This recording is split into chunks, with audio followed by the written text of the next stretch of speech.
Halo semuanya, selamat datang di podcast Suara Anak Arsi. Yeay. Oke, kenalin dulu dong, nama aku Ian, aku dari Arsitektur Angkatan 23. Dan aku Obit, aku dari Arsitektur 23 juga. Di sini kita bakal Ngebawain acara podcast yang kali ini. benar banget. Dan kita juga kedatangan dua narasumber kita yang keren-keren banget. Yeay. Ada kakak-kakak kita yang alumni Arsitektur UGM. Boleh kenalan Kak, dari angkatan berapa juga Kak? Halo, nama aku Wulan dari Arsitektur Angkatan 2019. Halo Wulan. Halo, nama aku Farik, aku dari Angkatan 2019 juga. Oke, halo Kak Farik. Halo. Oke, buat episode kali ini bahasannya kira-kira gimana ya, Bit?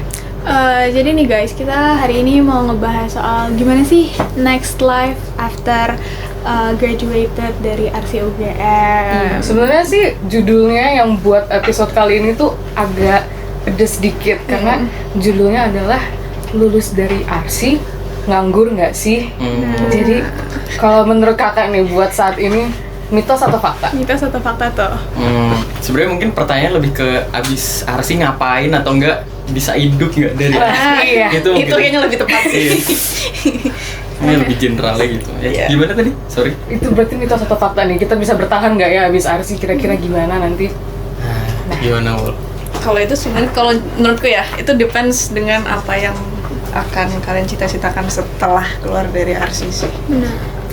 Oke, berarti sekarang kita masuk lebih dalam lagi nih biar bisa lebih detail nanya-nanyanya. Kita mau nanya buat kayak beneran first step ini abis lulus udah dapet SR wisuda, now what? Iya. Kalau Mas Farik sama Mbak Ula nih lebih kayak memilih lebih baik kita lanjut kuliah atau lanjut S2 mungkin? S2 mungkin atau apa gitu mungkin. Boleh diceritain. Lanjut kuliah tuh maksudnya nggak DO gitu ya? Setelah lulus belajar lagi S1 gitu. Iya, Kirain benar. maksudnya putus. Jangan ya, jangan putus kuliah guys. Jangan guys, jangan. Tanggung jawab guys ke orang tua. Betul. Ya kalau misalnya aku pribadi menurutku apa ya, kita nanti mau jadi apa makin kesini makin ke zaman sekarang tuh makin cukup fleksibel ya menurutku. Jadi balik lagi sebenarnya ke resource kamu tuh punya apa gitu dari awal sebelum kalian kuliah, bahkan sebagai mahasiswa selama kuliah Arsi kan kalian juga mungkin ada hobi atau misalnya ada ya organisasi atau sebuah apa ya, interest yang kalian jalani kan. Nah, jadi menurutku gak terpatok harus di Arsi. Hidup sih pasti hidup kok. Semua orang pasti manage kok. Cuma ya tinggal gimana aja hidupnya gitu. Kalau dari Kaulan? Mbak Ula? Milih nih berarti ya. Iya. Kalau aku pribadi sih better prepare buat cari pengalamannya dulu. Masalah kalau pengen lanjut S2 atau pendidikan lagi ya itu menurutku malah mungkin akan dibutuhkan tapi nggak langsung saat ini juga gitu. Tapi kalau cari pengalaman gitu misalnya tuh dari kayak apa Kak? Apa ikut lomba atau jangan-jangan Bisa ikut lomba, bisa volunteer, bisa project kan, bisa dari mana aja sih sebenarnya. Yang penting ya asal kamu ada niat dan hatimu ke sana ya dijalanin aja, digasin aja, dicobain dulu gitu. Tapi ini aku pengen nanya juga sih Kak, dari perspektif kan itu masih maba ya kalau kita berdua. Tapi kalau misalnya udah di angkatan atas kan biasanya tuh udah mulai ngomong-ngomongin yang beneran real nih, abis lulus kita mau kerjanya jadi apa, profesinya. Kalau aku sendiri sih, kalau aku denger-denger dari teman-teman yang misalnya di ekonomi, kayak mereka ada target maunya di perusahaan Big Four. Tapi kalau di Arsi itu yang bergengsinya tuh apa sih Kak? Biasanya pada nargetinnya tuh pengen jadi apa Kak? Kalau di Arsi gitu. Kayak apa sih yang biasanya diincer gitu? Kalau misalnya memang dari awal udah mantep pengen Arsi gitu ya, dan pengen oh ya udah jadi arsitek sebagai karir utama, ya ada juga sih kurang lebih kayak Big 3, Big 4-nya gitu. Kalau misalnya di apa ya, konsultan arsitektur perancang kayak Sudhir Putih, terus Hana Wallen Partners, dan apa lagi sih yang Big 3? Aku kan gak hafal. Cuma ya, pokoknya itu salah satunya, itu yang sangat terkenal kan. Nah, ya di situ juga menurutku apa ya, kamu bisa dapat pengalaman yang oke banget sih menurutku. Dan biasanya dari situ tuh itu menurutku salah satu jalan untuk apa ya, salah satu MacBook untuk ya udah misal mau sukses cepet nih sebagai arsitektur, kayak kalau kamu cukup idealis orangnya kamu bisa lewat jalur-jalur itu gitu-gitu. Dan orang-orang juga berarti ada yang target buat nanti aku magang pengen di sini deh, yang big three itu Kak, apa terlalu tinggi? Nah itu mungkin balik lagi ya ke orangnya, ada yang udah ngeker, ada yang masih ngangong-ngangong juga sebelum kuliah. Ya udah realistis aja gitu, ada. Kalau di angkatan kakak ada nggak kejadian yang wah mantap banget nih dapat big three, apalagi dengan embel-embel kayaknya ada keren banget nih RCUGM gitu Kak? Sebenarnya apa ya, kalau misalnya yang target dari awal tuh kayak nggak terlalu banyak ya. Nggak terlalu banyak, ya. Bisa dihitung lah. Bahkan maba tuh biasanya kayak bahkan belum tahu RC-RC-nya tuh bironya apa aja yang oke. Jujur iya. Kayak kalian tahu? Tidak. Have no clue, makanya kita nanya. Terus kalau misalkan selain jadi kayak jabatan-jabatan di arsitektur itu ada nggak sih Kak kayak option lain bagi anak arsi nih, lulusan arsi selain itu? Mungkin Mbak Ulan bisa jawab kayak kerjaan apa sih gitu, kayak nggak harus jadi arsitek kok gitu. Bisa jadi graphic designer. Banyak yang lari ke sana ya? Kenapa sih ya? Masih berhubungan dengan art kan? Itu bisa kepake banget sih. Kalau mau yang into art banget bisa ke situ. Tapi kalau yang teman-teman masih di seputar arsi ya apa sih? Konsultan ya. Konsultan, interior, landscaping, tata kota kayak gitu-gitu sih paling. Bahkan sebenarnya kayak ya ada yang mau keluar-luar juga yang nggak ranah arsi sama sekali, belajar ulang dari awal kayak angkatan 17 tuh Mbak Vo ke BI, Bank Indonesia. Oh, banyak juga. Itu harus belajar lagi berarti Kak? Atau langsung gas aja sih? Nah itu detail aku kurang tahu persis dia tuh di bagian apanya. Cuma biasanya kalau BI sih, kalau di bank-bank itu biasanya kan diajarin dari awal lagi kan. Nanti tergantung posisinya juga. Oke. Berarti bisa ya. Possible. Kalau generalnya biasanya kayak ya udah berhubungan sama seni gitu nggak sih? Pasti kayak ke situ, nggak jauh-jauh dari seni. Nah, kalau buat kakak sendiri nih, kalau Kak Ulan buat saat ini kerjanya sebagai apa nih Kak? Aduh, Buat saat ini. sehari-hari freelance sih. Freelance. Fotografer dan video. Fotografer. Kalau Mas Farid?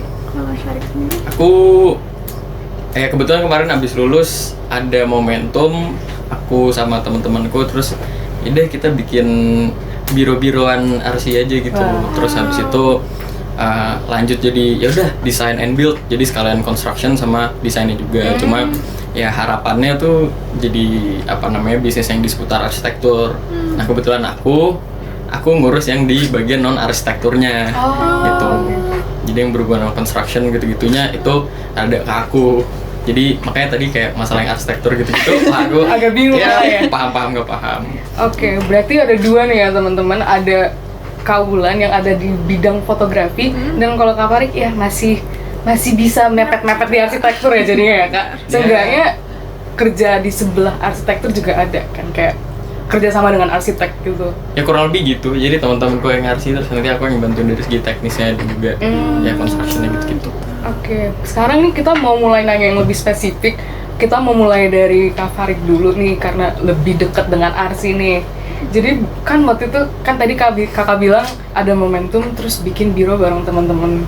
Itu idenya dari mana Kak? Kenapa kepikiran pengen bikin biro atau jangan-jangan dulu sebenarnya pengennya join jadi kerja di biro orang tapi enggak pengen bikin sendiri aja. Itu kisahnya gimana Kak?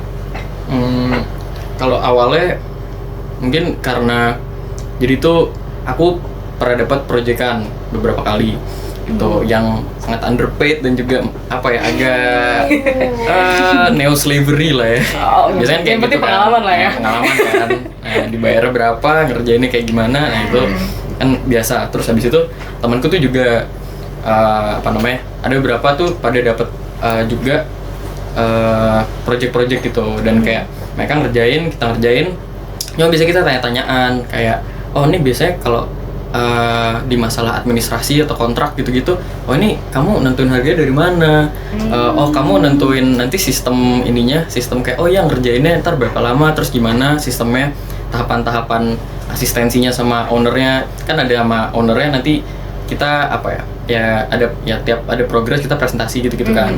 Kita ngasih tahu ini desain mau diarahin ke sini gitu-gitu. Nah gitu-gitunya tuh kita masih nggak paham kan, yang desainnya paham, cuma yang non desainnya, teknisnya, administrasinya gitu-gitu, ya itu kan ya ping semua kan. Iya. Nah terus habis itu ya udah akhirnya ya udah kita bikin yang sistematis aja deh, kita bikin koalisi, koalisi lama-lama kan jadi serius, terus habis itu ya udah Jadi beneran jadi lah. diseriusin aja. Itu buat teman-temannya itu juga sesama anak arsi. Sama anak arsi juga sih. Oh, jadi pengalamannya sama-sama taunya desain tapi pas teknis malah bingung semua. Cuma akhirnya makin kesini makin segmented aja, jadi ada yang lebih ngurusin dari segi bisnisnya, ada yang ngurusin yang agak operasional sama construction misalku gitu, terus ya ada yang tetap nge-arsi gitu. Nah terus kalau misalnya butuh orang dari latar belakang yang berbeda, karena kita kan semua kan arsi rata-rata, itu ya udah kita outsource gitu. Misal kayak kita butuh untuk analisis struktur gitu kan, kita nggak paham apa-apa kan gitu, kayak shear stress gitu-gitu, wah itu gimana gitu ya udah kita outsource. Terus misal butuh buat orang ngurusin MEP, misal MEP yang lebih complicated gitu kan butuh juga kan, kita outsource juga. Jadi ya outsource gitu juga bisa jadi ininya, key-nya juga. Jadi kayak kalau misalkan Mas Farik sama teman-teman nih, alur kerjanya kayak gitu-gitu di bironya Mas Farik sendiri tuh gimana sih berarti? Kayak orang tuh datang terus habis itu minta consult itu, terus habis itu gimana ya? Biasanya sih kalau misalnya awalnya mungkin kalau dari klien tuh biasanya adalah orang-orang kenalan, pasti yang referral gitu loh. Karena ya mau bangun rumah, mau desain rumah itu kan nggak murah kan. Atau misalnya bangunan lah, apapun itu kan nggak murah. Jadinya biasanya cari yang paling trusted. Misal kayak, oh ya nih ada keponakan saya nih, oh ini ada nih teman gue nih, oh ini ada nih misal teman KKN gimana. Jadi referral dapat proyekannya. Nah terus dari referral itu yaudah kita diskusi dulu, biasanya meet dulu sama ownernya atau stakeholdernya lah, siapapun itu kira-kira tuh pengen diapain gitu, pengen ada projectnya ini mau bikin apa, terus habis itu kebutuhannya apa aja, terus ya udah misal ada budget, ada gimana, itu masuk di consideration. Terus nanti dari situ kita ngajuin mood board sekalian sama proposal harga desainnya. Kalau misalnya sekalian bangun, ya itu juga nanti ada proposalnya gitu. Nah dari situ baru nanti proses udah kayak studio tuh, asistensi gimana dan dibagi-bagi gitu. Lama nggak sih Kak kayak gitu biasanya? Kenapa? Kayak gitu biasanya prosesnya pasti panjang dan lama gitu? Panjang sih. Atau tergantung klien? Tergantung klien. Kalau misalnya kayak minta desain doang, biasanya itu konsep desain ya. Misal nggak nyampe gambar kerja, nggak mau build gitu, itu kan lebih cepat ya, relatif lebih cepat. Cuma kalau misalnya sampai build tuh biasanya ribet. Ya misalnya bahkan nanti kita udah keluar izin ini PBG-nya, izin bangunnya. Terus habis itu desainnya udah jadi nih sama gambar kerjanya semua. Terus habis itu nih sambil jalan tiba-tiba dari ownernya, oh ini ada yang mau diubah. Misal satu bagian nih, misal coffee shop nih, barnya mau diubah. Oh ini barnya diubah, ini dipendekin aja jadi 80 cm biar ini lebih muat apa sebelah sini. Nah itu kan gambar kerja berubah semua kan? Iya. Berubah semua kan? Perhitungannya juga berubah juga dong semuanya. Ya itu, jadi itu ya agak lama di situ. Nah itu yang harus dibatasin, makanya itu tadi bagian yang administratif gitu-gitu, sistemnya itu tuh harus bener lah setidaknya, ada acuannya. Tapi kalau buat Kak Faris sendiri kan katanya yang nggak terlalu arsitektur, itu berarti Kakak kerjanya itu spesifiknya kayak gimana? Biasanya di bagian apanya? Aku? Iya. Aku lebih ngurusin keuangan sama operasional kantor, sama aku ngurusin buat kontrak sama kontraktornya nanti. Jadi masalah gimana ya, kayak ngetranslasiin dari keinginan arsiteknya gimana itu ke kontraktornya. Terus juga nanti nego-nego kontrak, terus juga nanti buat teknisnya nanti pas di lapangan buat ngecek QC gitu-gitu, aku tuh juga sering ikut gitu. Berarti sebenarnya nggak harus yang benar-benar sesuai dengan arsitek banget ya Kak, nggak harus yang oh ya udah aku kan taunya ilmu arsitek gini, aku yang bagian desain aja. Nah kalau itu sebenarnya aku kadang masih bantuin untuk nge-rekomendasiin juga ke temanku, cuma apa namanya sorry tadi pertanyaannya lebih ke berarti ternyata nggak perlu terlalu arsitek banget ya kerjanya meskipun kita punya ilmu sebagai arsitek gitu kan. Ya balik lagi sih kayak ke interest kita apa, kayak misalnya awalnya ya udah emang kita koalisi arsitek gitu, aku ngedesain juga di awalnya, cuma lama-lama jadi lebih ke segmented gitu. Oh ini emang kita butuh orang buat ngurusin giniannya, terus habis itu oh yaudah, terus akhirnya jadi bagi-bagi kerjaan gitu. Jadi Kak Farik sendiri berarti kan harus belajar banyak ilmu baru lagi nih, apalagi soal kontrak yang kayaknya nggak familiar banget sama kita waktu sementara kita kan matkul-matkul yang ada di kuliah tuh nggak ada kaitannya sama sekali ternyata dengan yang harus dilakukan gitu Kak. Itu challenge-nya gimana sih? Atau belajarnya mungkin dari mana? Belajarnya sebetulnya banyak, aku dari ini sih kayak ya udah YouTube sama webinar Iya, gitu. betul. Kayak Itu misal memang kayak jawabannya ya? misal kayak misal masalah kayak exposure gimana tentang fotografi, nggak terlalu ngerti. Cuma kayak YouTube kan. YouTube tuh banyak. Itu adalah kunci, oke. Yang penting mau belajar itu tuh bisa. Bisa. Kayak YouTube, webinar and stuff gitu-gitu. Gitu. Ya cuma mungkin konsul dikit sama temen ya. Misal kayak masalah kontrak gini-gini kayak yaudah dari YouTube gini. Cuma kayak mungkin ada Realitanya, bagian-bagian yang ya realita iya. sama skin in the game gitu kan, gitu-gitu kan mungkin harus tanya yang lebih ngerti gitu.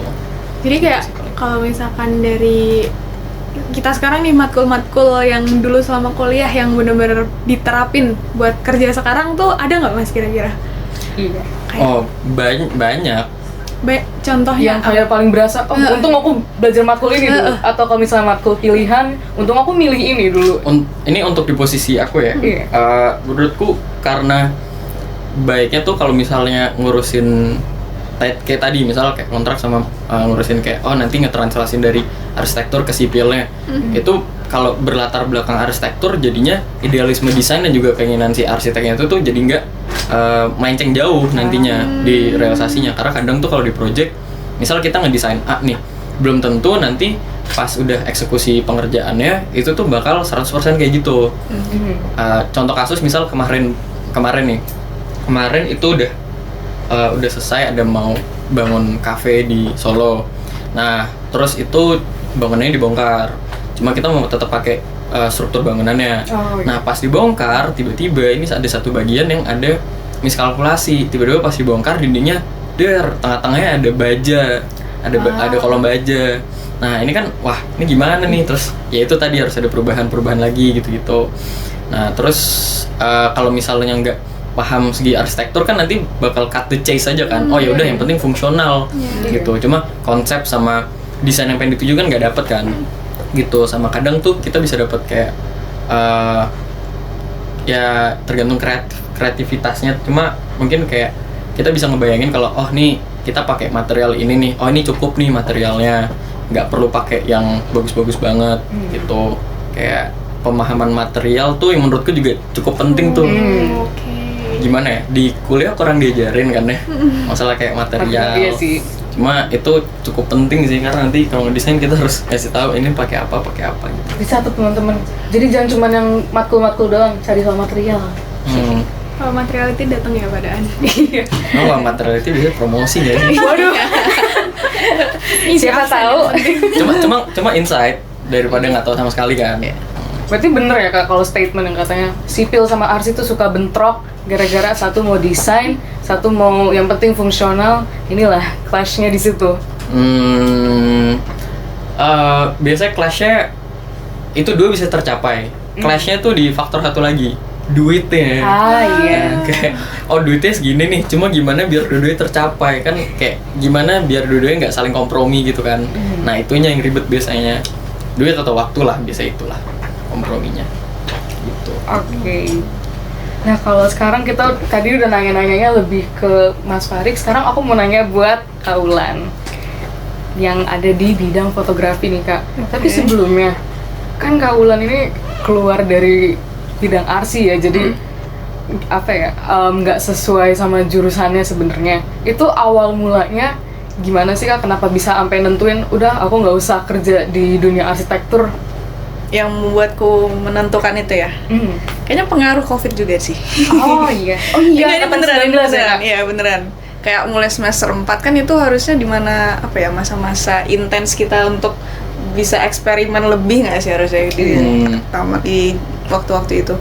Jadi pas begitu COVID, daripada gabut doang di rumah dengan studio terus kayak kelas terus ditinggal juga, terus kayak ya udah aku balik lagi tuh ke dunia media gitu-gitu, video dan foto. Jadi terjun lagi, terus iseng daftar di sebuah agensi, terus beneran emang nge-project di sana akhirnya. Jadi aku sambil kuliah sambil nge-freelance di situ. Bahkan aku padahal sempat sambil meninggalkan kuliah? Wow. kuliah gitu buat project ya. Merasa karena aku di situ kayak aku dapat sparknya lagi nih untuk mengerjakan yang di bidang media. Kok aku mendapatkan excitement yang lebih di sini. Jadi kayak aku menemukan itu lagi pas waktu itu, dan semenjak itu kayaknya aku bisa nih jadi ke bidang media aja deh kayak gitu. Tapi buat misalnya aku pengennya lebih ke secara sosialnya, jadi hubungannya sama orang tua kayak ngomongnya tuh gimana sih? Oke. Kalau kakak bilang aku udah nggak mau ke bidang arsi lagi nih mah, dimarahin nggak? Maaf ya mah, aku udah kuliah di arsi tapi aku nggak mau ternyata. Enggak sih. Jujur kalau orang tua aku malah kayak they will support everything yang pokoknya selagi aku maunya apa dan tahu aku maunya apa, ya udah itu toh aku juga yang bakal dapat konsekuensinya kan, dan aku yang jalanin. Jadi ya udah asal kamu maunya itu ya udah sok aja gitu. Berarti makasih buat no Mama problem. Kaulan, so sweet. Very supportive. Itu sih guys.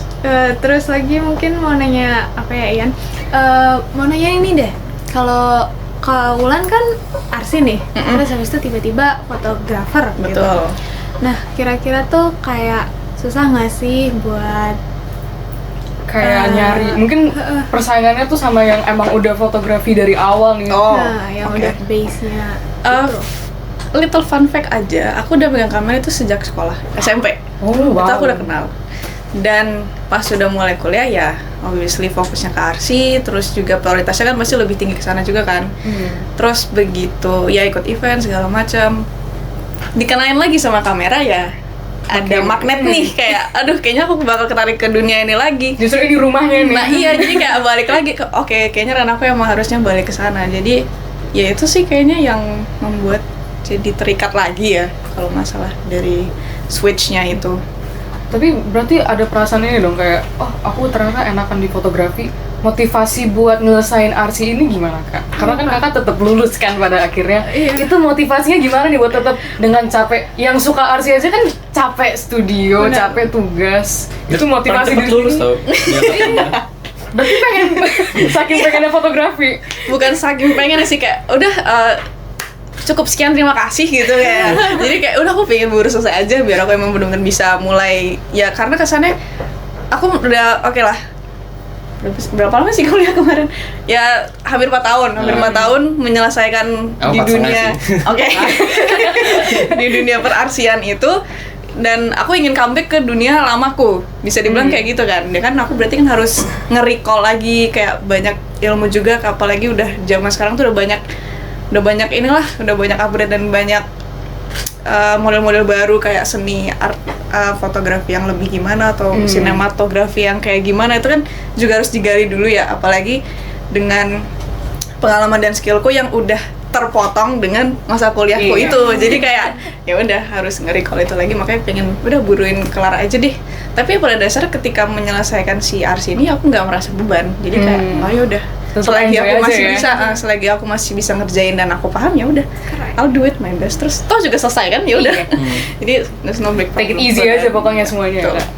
Gampang ya kalau take it easy ya. Dicoba Mungkin dulu. pas kita ngerjain nangis-nangis dikit udah take it easy aja kok. Nggak apa-apa, udah santai aja.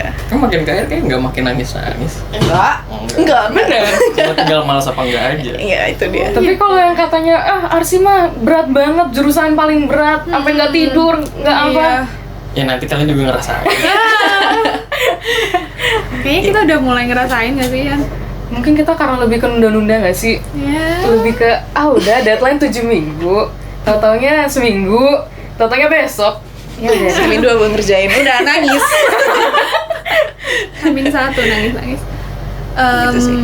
Kalau Spesifik fotografi nih kak, sekarang kita pengen nanya-nanya. Kalau kerja sebagai fotografer ini tuh kayak gimana sih kak? Kayak kakak freelance gitu. Biasanya kalau dapat klien itu kayak gimana? Mungkin ada promoinnya atau enggak kliennya tuh dari segmen seperti apa? Atau apakah yang wisuda atau yang wedding atau gimana? Oke. Itu jawabannya bersama kayak punya yang Farik tadi. Referral dulu. Kayak ya mouth to mouth dulu lah, kayak aku pernah kerja sama dia, terus kayak trusted orang-orang yang terdekat dulu, kayak sesimpel wisuda misalnya. Kayak aku pernah ngefotoin dia, atau kayak aku pernah difotoin sama ini segala macam, terus kayak kamu nggak fotoin segala macam, ya udah nanti dari situ kayak dapat berarti di periode berikutnya aku bisa nih sama dia, atau kayak gitu-gitu sih, berawal dari yang kayak gitu. Contoh simpelnya kayak gitu. Kalau contoh lebih lingkup gedenya ya paling dari proyekan, terus kamu harus aktif sendiri buat kayak ngasih berani nge-branding dirimu sendiri, kayak aku tuh udah pernah ini, ya maksudnya bukan dalam arti nge-bragging ya, tapi lebih kayak sharing, terus nanti pada akhirnya kamu akan dapat linknya, dan di situ biasanya kamu nanti bisa dipanggil, kayak kamu lagi slow nggak weekend ini, terus kayak slow, terus nanti dipanggil buat bantu project ya, terus kayak gas aja. Nah, untuk memulai itu sendiri tuh juga pasti pertimbangannya banyak. Misalnya kayak mau dibayar berapa juga, kayak ya udahlah, yang penting gas dulu aja, nambah foto dulu, nambah link dulu, itu ya aku nggak masalah kalau masalah itu. Jadi ya step by step dari situ sih. Kalau buat masalah link. Terus kalau penting back main ya. Oh iya, betul. Iya.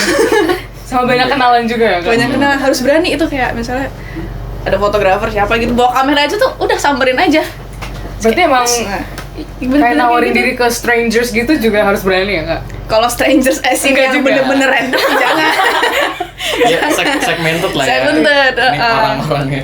Masa kayak kita mau bangun rumah, terus kayak kita ke masjid, terus kayak Pak, Bapak mau bangun rumah?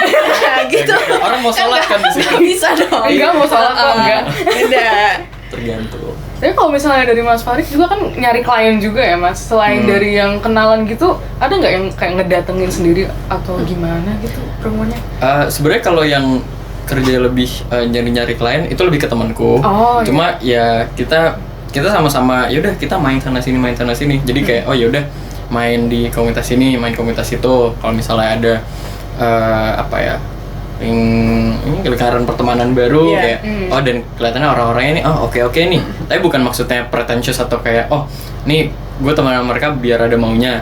Cuma ya udah, kalau misalnya emang cocok sama temenan sama orang, ya udah cobain aja temenan, karena biasanya kan temen kan punya temen kan. Betul. Nah powernya itu di situ-situ. Jadi kayak tetap jaga silaturahmi lah ke teman gitu. Iya, dan silaturahmi ke kita juga nggak sih, yang kakak sebagai alumni Arsi UGM, karena bisa promo loh Kak saat ini. Ayo Kak, promo Kak. Bisa promo kita dulu. Bisa promo kita. Promonya Kaulan. Ayo teman-teman fotografi siapa yang mau wisuda, dan juga buat yang mau ngeliat bironya Mas Farid, namanya apa Kak? Anak tangga. Oke. Check out guys. Oke, masih balik lagi ke fotografi. Aku tuh kepo boleh. Kak. Kan kalau fotografi tuh kayaknya kan zaman sekarang, apalagi dengan iPhone yang makin canggih, yang kayaknya udah nggak perlu kamera nggak sih, iPhone aja tinggal cekrek. Itu gimana sih, kan pasti persaingannya sengit. Jadi gimana biar kakak stand out sebagai fotografer di antara yang lainnya gitu? Berarti pertanyaannya gimana cara stand out? Iya. Jawabnya gampang, lakuinnya susah. Kamu harus cari ciri khas dari fotomu sendiri. Stylemu pasti bakal beda sama fotografer atau videografer lain. Tapi buat orang-orang awam tuh, kakak ngejelasin style kakak tuh gimana biasanya? Nah itu sebenarnya jujur aku juga sedang mencari. Kayak nggak ada tuh bakal kayak kamu seminggu keluar misalnya hunting pakai iPhone doang gitu, terus kamu dapetin niche-mu dan langsung dapetin style-mu, itu nggak mungkin dalam sekejap kayak gitu juga nggak bisa. Jadi kayak, emang harus bertahun-tahun gitu. Iya, dan kamu harus tahu kayak minimal apa yang kamu shoot itu apa, objeknya apa, terus juga style-nya mau dibikin kayak gimana, terus nanti estetikanya bagaimana, dapetin feedback dari audiensmu kayak gimana, itu banyak yang harus dipertimbangkan. Jadi kayak ya itu nggak mungkin dalam sehari. Cuman kalau mau dari stand out-nya sih pasti dari style kita masing-masing sih. Arsitek kan juga gitu nggak sih, kayak ada style juga gitu kan. kayak ada yang suka geometrik, ada yang suka bulat, suka ya gitu. Hadid kan gini tuh. Begitu ya. Kayak gitu. Sama kayak arsitek halnya. Kan basicnya kayak di bisnis, di semuanya sih, kayak kurang lebih kayak gitu ya. Kalau misalnya ada yang berhubungan dengan nilai seni gitu, pasti kita harus kita punya stance yang lebih gede gitu. Nah ini tuh apa, lebih value lebihnya tuh apa? Nah itu yang perlu. Itu yang susah. Yang dicari. Nah apa? Kita juga masih nyari kok. Iya, Masih ada waktu panjang ya. Masih panjang. Oke, kita udah ngomongin soal dua dunia itu. Sekarang kita mau lebih ke dunia kerja secara general nih, buat semua orang kerja. kita kan tuh sering denger ya soal bikinlah CV yang bagus, cari pengalaman CV. Nah, ini nggak jauh-jauh CV porto. Kalau buat kakak sendiri nyusunnya itu gimana Kak? Apa sih yang kira-kira bikin orang tertarik sama kakak gitu dengan CV dan porto itu? Kira-kira. Atau jangan-jangan kalau Mas Farid ada insight lagi kan, kalau misalnya outsource, jangan-jangan dari perspektif Mas Farid, CV kayak gimana nih yang bikin aku tertarik? Sebenarnya kalau menurutku, kalau misalnya nyusun CV atau porto itu kan teknis ya, gimana nyusunnya. Cuma poin yang perlu dimasukin ke gimana nyusun CV dan porto. Kalau CV aku kurang paham gimana persisnya, banyak yang lebih ahli, mungkin bisa di outsource. Cuma kalau misalnya porto, intinya gimana kamu kasih lihat portofolio work kamu. Ini mungkin menurutku kadang tuh mahasiswa juga lupa gitu untuk hal ini. Yang paling penting tuh menurutku adalah brandingannya, packagingnya. Itu menurutku paling penting dibanding kontennya sendiri. Kadang misal kayak kita ngedesain contoh misal ini sampai ada lubang nih buat kabel mejanya. Nah ini meja lubang buat kabel, peruntukannya mungkin udah dipikirin jauh lah. Cuma di portofolionya itu misal ya udah blend doang gitu. Ya udah misal ini di render atau ini dimasukin fotonya, cuma ukuran dan kayak ini kabel buat apa gitu-gitunya itu kan perlu di point out juga kan. Orang kan kadang nggak ngerti kita mau ngapain sih dengan bikin kayak gini. Jadi detail-detail yang kita udah perhitungkan, detail-detail konsep gitu juga itu perlu penting untuk dimasukin. Karena kadang orang suka lupa di situ. Iya, kita suka lupa kita ngomongnya ke yang awam juga ya sebenarnya. Kita jelasin ke orang awam. Kalau kita kan dari awal ya udah kita dari awal ngerti kan. Pasti diukur kok, pasti ada something-nya. Sedangkan kadang kan orang ngeliatnya cuma semenit doang gitu. Nge-review hal yang kita bikin dalam 1 menit, gimana dalam 1 menit itu biar ini semenarik mungkin dan seinformatif mungkin. Nah kayak desain nanti portofolio kayak gimana itu juga penting. Soalnya kalau enggak, misal kayak jelek gitu, kayak trust me, I'm a graphic designer. Graphic design is my passion gitu. Kan kayak berlaku juga kan di fotografi. Apalagi fotografi ya Kak. Betul. Yang harus classy kan biasanya kalau image-nya fotografer gitu. Tapi kalau kakak sendiri yang ditampilin di portofolio tuh kayak gimana? Apakah ada yang dari aku ada yang shooting indoor, outdoor gini. Apa sih yang harus dimasukin biar lengkap ini porto nih? Kalau aku sih prinsip dari awal bikin porto quality over quantity. Jadi aku cuma nge-show yang best menurutku aja. Dan misalnya kayak udah sampai ke mana gitu atau mungkin udah dipublish ke apa gitu ya, aku prefer yang gitu aja untuk make sure si calon klienku ini nanti bisa kayak berarti ini udah sampai ke sini nih, berarti terpercaya sih gitu. Something like that. Kayak gitu sih. Oh iya, Kalau dari aku soal klien nih Kak. Ada nggak kayak kisah-kisah nih berhadapan dengan klien? Apakah ada mungkin yang berkesan, ini first klien aku kayak gini, atau janjian yang ini klien tuh berkesan banget karena ngeselin, ribet. Ada nggak cerita-cerita gitu Kak? ada aja sih. Coba boleh Gimana? Coba diceritain Kak spill nih Kak. Masalah kayak kita ada kode etik ya. Karena kan kita kerja untuk orang kan, kita menawarkan jasa kita. Nah, ethically kan unwise ya. Kalau misalnya direkam terus kita membeberkan itu enggak. Jadi sebenarnya itu enggak wise juga. Ini bagian juga dari ya gesture gimana to keep trust dan juga lain-lainnya. Cuma so far so good. Lebih ke ini nggak sih, kalau ke klien mungkin kadang ada miskom. Biasanya itu dari mana, dan mungkin ada tips buat kita gimana sih kita ngomongin sejelas-jelasnya biar klien tuh paham. Karena mungkin menurut kita udah ngasihnya lengkap, tapi kok kliennya ada miss-nya tiba-tiba jadi blunder di akhir gitu. Jadi blunder gitu. Mungkin ini ya, kalau misalnya kita nawarin jasa biasanya kan ada bagian dimana mengedukasi klien juga. Karena nggak semua klien itu mungkin paham dengan ranah spesialisasi yang kita lakukan. Kayak misalnya dalam fotografi mungkin ada rule of third gitu-gitu, dan juga prosesnya itu kan kayak gimana kita harus jelasin kan di awal dulu. Nah itu juga bagian dari pas kita awal nawarin jasanya. Kalau misalnya kalian mau mesen catering gitu, kalian mau mesen catering kan di awal juga dikasih tahu menunya ini. Nah nanti itu dikirimnya kira-kira jam berapa dan kemana. Ada hal-hal yang perlu kita ketahui nggak, kayak misalnya ada alergi atau kayak gimana. Itu kan bagian dari ngedukasi klien kalau prosesnya kayak gini. Jadi nanti kliennya tuh nerima udah cukup jelas dan dia paham juga. Nah itu goes the way kayak itu sama juga buat kita nanti harus perlu menjelaskan dulu ke klien kalau nanti prosesnya tuh kayak gini dalam desain. Jadi kita contohnya kalau misal di anak tangga tuh kita ngajuin mood board dulu di awal. Jadi ada mood board untuk mood desain dan konsepnya kayak gimana nanti, dan itu nanti disertain juga sama proposal untuk penawaran harga, sama nanti termin pembayarannya seperti apa gitu, sama nanti ini kurang lebih timeline-nya ke depannya itu ngerjain berapa lama kayak gitu.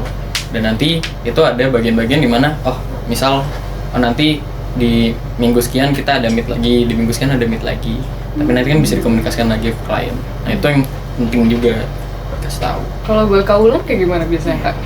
Kurang lebih sama sih, nyari middle ground-nya. Jadi kayak my vision sama dengan their vision. Jadi kayak apa yang ingin dicapai si klien, make sure aku ngertiin. Terus nanti gimana untuk mendapatkannya, ya pasti aku juga jelasin gimana untuk bisa mencapai itu. Jadi kayak sama-sama paham nih, kita bakal kayak gini untuk mendapatkan ini. Itu yang harus dipegang dulu untuk di awal, untuk make sure kayak biar emang bener-bener deal, nggak ada gimana-gimana. Nanti di tengah-tengah kalaupun ada ya pasti harus diremukin. Dan untuk membuat si project ini tetap berjalan ya konsistensi dan tetap kalau misalnya punya suatu pemikiran atau punya ide lagi ya tetap selalu harus dikomunikasiin aja sih kalau selama perjalanan proses projectnya itu. Buat Mas Farik dan juga Mbak Wulan, apakah itu kayak termasuk satu challenge gitu, kayak komunikasi sama klien supaya ketemu apa yang pas, itu tuh termasuk tantangan atau bukan? Kira-kira? Atau kayak ya memang Iya, emang gitu sih kayak gitu ya. Part of the work. Iya. Jadi That's kalau how it misalnya works. selain klien gitu, atau jangan-jangan pas baru mulai ini kayak, aduh, kayaknya masih lost banget setelah lulus dengan fresh graduate ini, challenge terbesarnya tuh kayak gimana sih kira-kira pada saat-saat itu tuh? Challenge terbesarnya adalah ketahui kalau misalnya diri kita tuh we don't know shit. Kita nggak ngerti apa-apa. Bahkan kayak kita udah kuliah arsitektur, misal kita disuruh ngedesain rumah, menurutku belum semua sarjana arsitektur tuh ngedesain rumah. Dan juga nggak usah rumah deh, pos satpam deh. Buat pos satpam itu secara komplit sampai tuntas itu bisa. Wah. Nah jadi kayak makanya yang penting mau belajar gitu, mau belajar jangan so tahu. Iya, ini benar. Valid. Cuma kalau ke klien kadang harus agak sotoy dikit. Iya. Buat ngepromoin kan? Kalau aku agak gitu dikit kadang. Oh iya ini nanti bisa diginiin gini. Ya gitulah, agak sotoy. Mikirnya belakangan gitu ya? Nah itu nanti tekniknya belakangan dikit. Bener banget, ya lagi. Ya gitu deh. Kurang lebih sama. Terus kalau kita mau kan udah ngadepin tantangan tadi. Ini mau imagine gitu kalau misalnya Mas sama Mbak balik lagi ke masa-masa maba dengan mengetahui masa depannya bakal ngadepin challenge kayak gini. Kira-kira di masa-masa lalu tuh ada penyesalan kah atau enggak? Aduh, ya udah deh harusnya gue nggak usah ngambil RC aja gitu, jangan-jangan. Atau malah harusnya aku lebih aktif, atau enggak malah aku harusnya kurang aktif, aku nggak usah terlalu banyak organisasi. Aku penyesalan nggak ada. Yang kalau bisa pingin diubah ya masa COVID, udah itu doang. Sekian, terima Kita kasih semua ya. Iya. Itu kayak COVID itu di skip aja. part terbesar sih, bener-bener kita kan ngampus berarti cuma awal dan akhir gitu, jadi kayak kosong di tengah-tengah. Jadi kalau misalnya itu emang beneran nggak ada, kayaknya bakal cukup mengubah sih. Ada pengaruhnya buat kita di mana kita sekarang. Kurang lebih kita kuliah secara penuh gitu, secara utuh tuh kayak 3 semester kurang. Sisanya udah di laptop Sisanya aja. Kita banyak ngerasain banyak hal gitu. Ya jelas kuliahnya kuliah secara offline-nya banyak praktek-praktek yang miss gitu. Cuma di luar itu juga banyak hal-hal luar kampus, opportunity yang ya kita nggak dapet gitu. Itu sih, sayangnya di situ juga. Kayak organisasi atau kayak gimana gitu jadi banyak terbatas. Walaupun masih terbuka memang, cuma tetap banyak yang terpotong-potong kan. Nah itu ya banyak opportunity yang miss. Cuma ya sejauh ini kalau aku sih aku nggak nyesel sih. Ini dari sekarang ya. Kalau sekarang sih aku tidak menyesali karena ya aku sekarang itu karena what happened to me gitu. Jadi sampai sekarang juga masih comfortable aja dan semoga sampai seterusnya juga tetap dengan mindset ini ya, kayak no regrets. Ya comfortable nggak juga sih, ya, aku masih harus banyak Lebih ya? yang dilakukan ya. Oke, bentar, maaf aku. Minum dulu. Oh, Sebenarnya buat pertanyaannya udah itu aja sih Kak. Kita udah makasih banget buat dapat banyak insight dari kakak-kakak ini.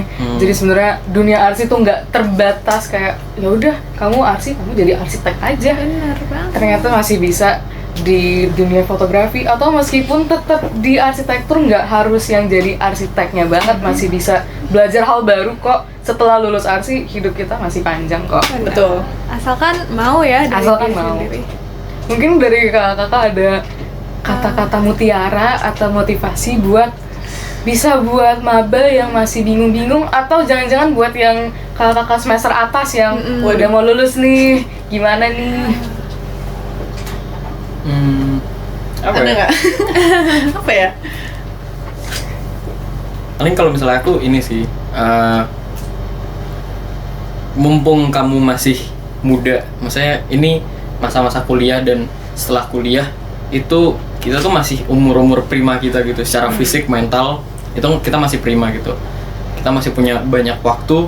Kalau menurutku don't waste it sih. Misal kamu pengen nyoba apa, kamu punya sesuatu untuk dicoba. Misal kayak aku pengen, misal sesimpel apa ya, misal gue pengen jualan kopi deh, gue pengen nyoba jualan kopi, jadi buka ini aja kayak kedai coffee shop gitu di rumah. Itu kayak itu bisa ngasih big impact dan itu bisa ngasih kalian path untuk kedepannya itu harus ngapain gitu. Jadi kalau menurutku jangan takut buat nyoba, kalau bisa dicoba dari sekarang cukup possible dan gue bisa fokus itu, coba aja, nggak harus berhubungan sama kuliah juga gitu. Kalau buat kalau dari Kaulan? Jangan takut ngambil resiko, dicoba dulu biar baru tahu kayak gimana hasilnya.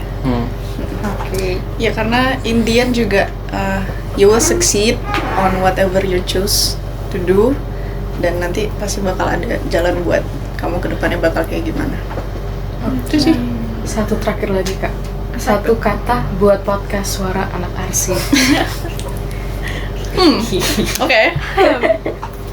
Ini gantian apa gimana? Gantian aja dari Kaulan. Oh, iya. Epic. Epic. Hehehe. Kalau dari Kaulan.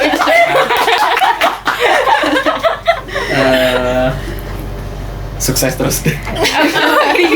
Tiga nih, banyak nih. Sukses. Sukses, oke, epic dan sukses. Oke, makasih banget buat Kak Wulan dan Kak Farid buat semua insight-nya, semua yang kita dapat dan juga motivasinya. Semoga kakak-kakak semakin sukses ke depannya dan semakin bahagia juga. Amin.